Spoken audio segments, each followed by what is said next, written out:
Besides him, who's another guard that you played with that was like that? That was just like, yo, Mel, I got you, bro. Just get to your spot.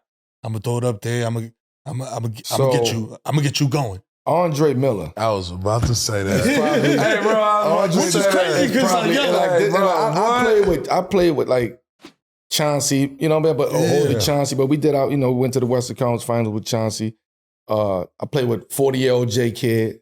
Yep. You know what I'm saying? I played with an older AI, which they made him a point guard in Denver.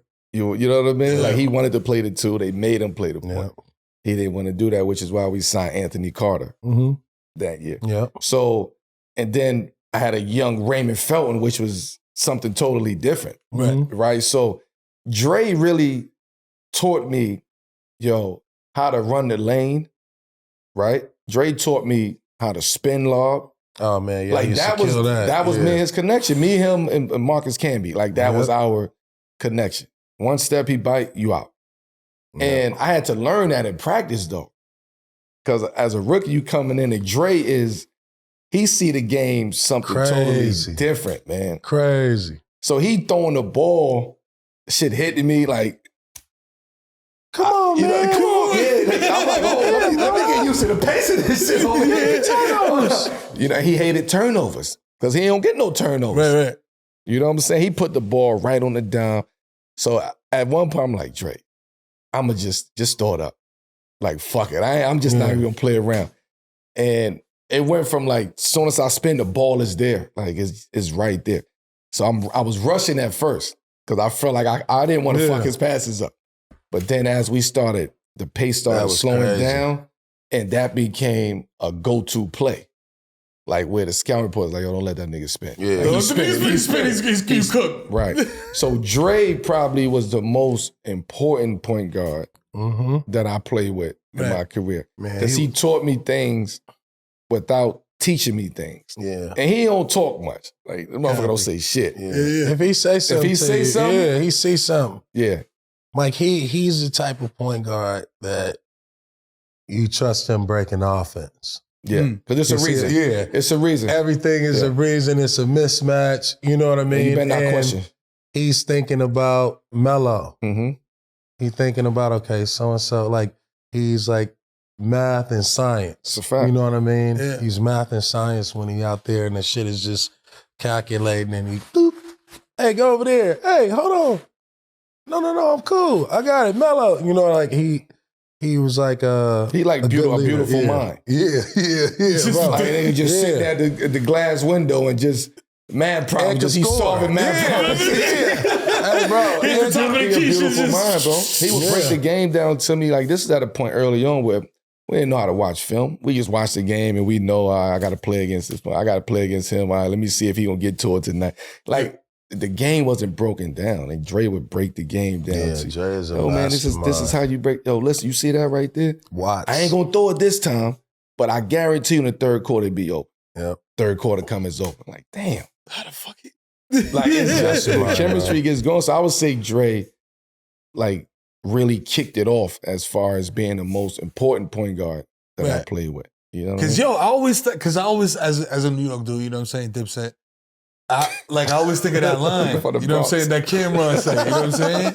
Like, when he said the shit about Andre, he's like, you Andre Miller, you got a basic game. But I'm like, nah, bro. I'm like, nah, it's like. Andre Miller, nice, bro. Nah, he a real hooper. He would kill you. Yeah, he just like, man, he just too smart. Yeah. They call it cerebral. He gonna outsmart in the media. And he know his presence. He can score if he want. Right. Like, he just setting you up the whole game.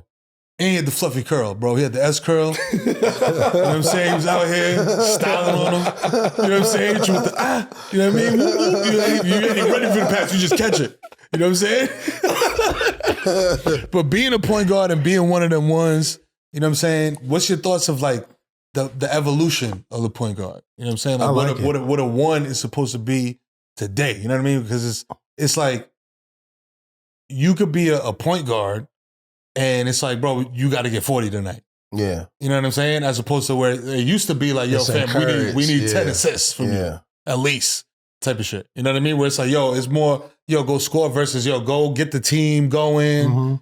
you know what I mean, run the play, set motherfuckers up. It's more versatility, right? So, you know, you look at a Denver, Joker is the point guard. You know what I mean? Jamal Murray is the main scorer. So, you know, I kind of like this era. I wish I played in this era. What would you play though? What would you point guard? Point guard? Yeah, absolutely. You wouldn't want to play the two. What you doing in this era though? Yeah, bro, that's. Yeah.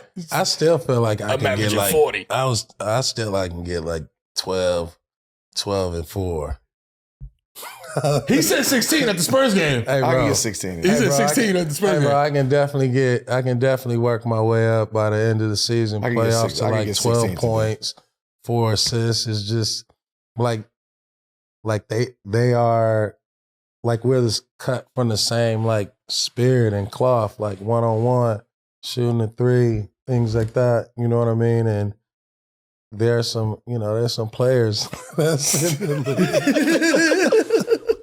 that I know. You know what I mean? You know what I mean? That I know. I know I can score 12 points. All right, man. I love them all. You know what I mean? But just like the competitor, competitor in the end, LA, you know, we talk about this every day. So we be, you know, debating. That's what it's about, though. You can say the name, you know what I mean? Yeah, but I ain't like walk. I can't guard Dame Lillard. I can't guard. Still, like the problem is I ain't gonna be able to guard nobody. Who could you pick up today and be like, all right, I got you. Like, yo, coach, I got it. You ain't got it. I ain't gonna be like, switch. We gonna chill. We gonna chill, man. We love them all, dude. We love them all. It's all love. It's competition. It's crazy. We respect you. Hey, I'm gonna get in shape this summer, man. See if I can give me a couple highlights. You know what I mean? If you call you to work out, you know what time it is. Hey, bro. You a victim. Man, just show up at training camp and just like play one day. That's how you was, like, I told y'all niggas, man. Come back home. That's how I told y'all I had 6 points in practice. That's like 12 in the game. Times that by 2. Yo, listen. The fact that we get to that point, right? Like, I had 6 points in practice. It's crazy. It's crazy. Well, you think about that, like, nigga, you in practice, like you got 6 points. Going hard. I'm talking about you had the best practice that you ever had with 6 points. What? In practice, you be like, damn, like you feel good about that day. Bro, sign me to Milwaukee. I'm getting 6 points every day in practice. I'm walking in the gym every day. Hey, clock me in at 6 on you today. You know?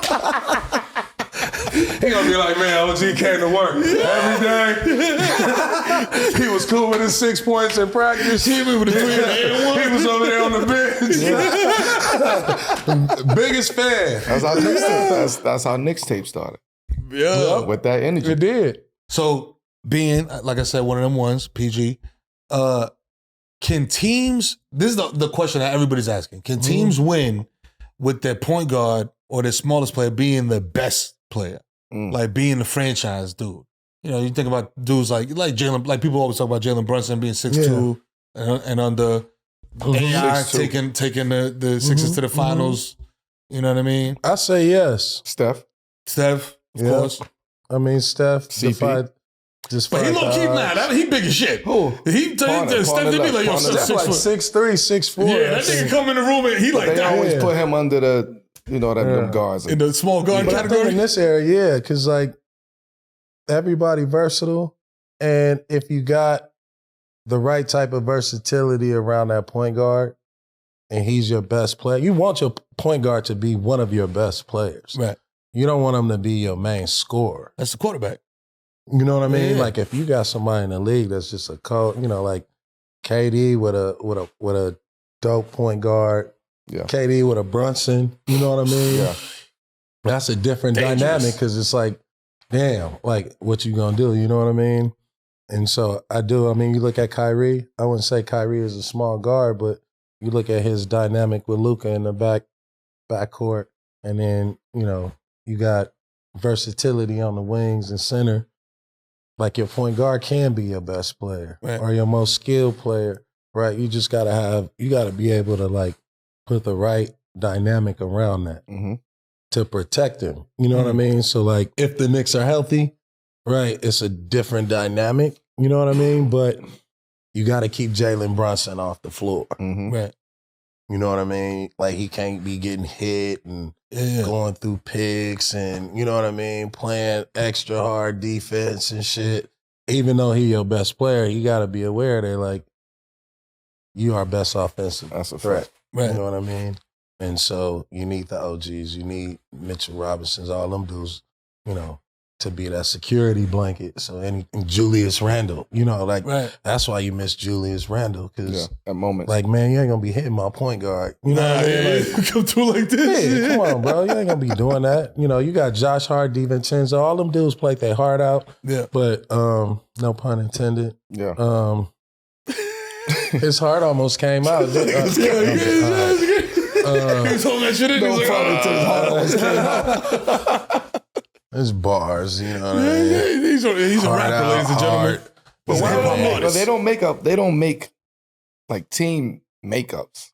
Man, they just be putting It's them not on. that. It's they, not that together. Yeah, they be putting people on the Like team. if you got a chance to put some heat together, then that's the different level. Yeah. But the fact of putting like the dynamics of a team together, knowing what works and what matches and what doesn't work, like being able to identify that as a front office person, that's what puts you over the top. Man, like for me, I always felt like my best years was when I had a point guard. Right. Gotta have that. But a point guard who can go get it too, right? Like Dre can go get it. He was a mismatch problem. Chauncey was a mismatch problem. You know what I mean? When I had Ray Felton was controlling the, he was controlling the helm. But I always felt like I had my best year if I had a point guard. Like when I had a point guard. Because now, to his point, I can get it in different ways. I can go set a screen and pop, boom, quick shot. I can curl. I don't have to keep one on. You know what I mean? I can somebody thinking about somebody you. Thinking for you. He thinking about, man, That's what I gotta go do to score 50. Yeah. Like that's the dynamic of a good point guard. Is like you coming in the game thinking about, all right, who got the greatest capacity to score 50 or 40? You know what I mean? And then you start looking at, okay, Melo. All right, who next? All right, I need 8 from him. I need 12 from him. Like a good point guard gonna already like try and set goals for how he can get everybody else to like reach their capacity plus more. You know what I mean? And then if that shit happen and, you a Dame Lillard or Steph or, Kyrie, Trae Young, Jalen Brunson, any type of point guard like that, John Morant, you're going to be able to control the game. With now your talent, now your capacity start flourishing because, everybody else shit is elevated. So, good point guards, you got to have a good, We are getting closer and closer to the NBA Finals, and PrizePicks has got you covered when it comes to help you make some bread during the playoffs. Yes, sir. PrizePicks is a daily fantasy app where you can select 2 or more players, pick more or less on their projected stats, and you can turn your $10 into $1,000. Damn. PrizePicks is simple to play, right? You know what I'm saying? I can make my picks and submit my entry in less than 60 seconds. So be sure to visit prizepicks.com/7PM and use promo code 7PM for a deposit match up to $100.